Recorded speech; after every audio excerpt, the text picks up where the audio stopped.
Welcome to the final video in our Section B writing series.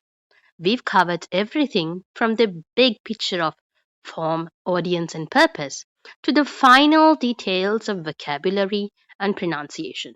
Today, we are finishing it with spelling and grammar.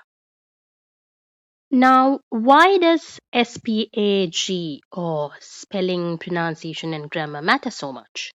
Well, it's about authority. If you are writing a formal report to a head teacher but you misspell necessary or forget how to use there, you will lose credibility. In the mark scheme, the top bands require your writing to be consistently accurate. One or two slips are fine, but a pattern of errors will put your grade down. Let's talk about grade killers. These are the mistakes examiners see every single day. First, subject-verb agreement. Remember, the verb must match the subject, not the word closest to it. Second, tense consistency. If you start an article in the past tense, stay there unless you are deliberately moving to the present. And of course, the classics, homophones. If you mix up its and its in the first paragraph, the examiner is already marking you down mentally. Be vigilant. But grammar isn't just about avoiding mistakes, it's about being sophisticated. To hit those top marks, try using conditional sentences, the if then structures. Use passive voice in your reports to sound more objective, and vary your sentence starters by using subordinate clauses like although, despite. This shows the examiner you are the master of English language. When it comes to spelling, don't be afraid of big words, but do have a strategy.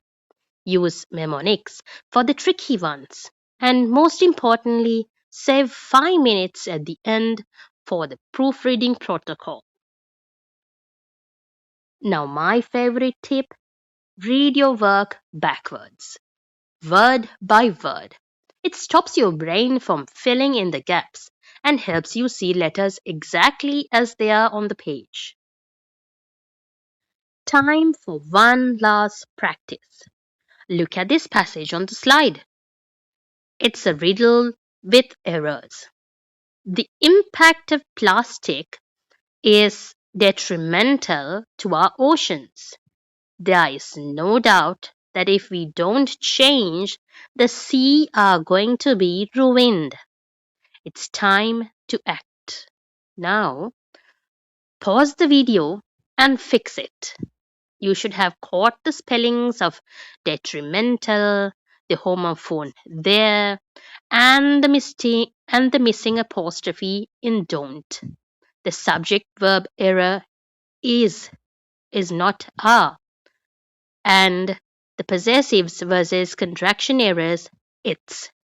If you've got all 5, you are in the A zone. Congratulations! You've completed the entire Section B writing series. You are now equipped with every tool you need to ace the transactional writing part of your Edexcel IGCSE. In our next series, we are moving to Section A of the exam, where we'll analyze anthology texts.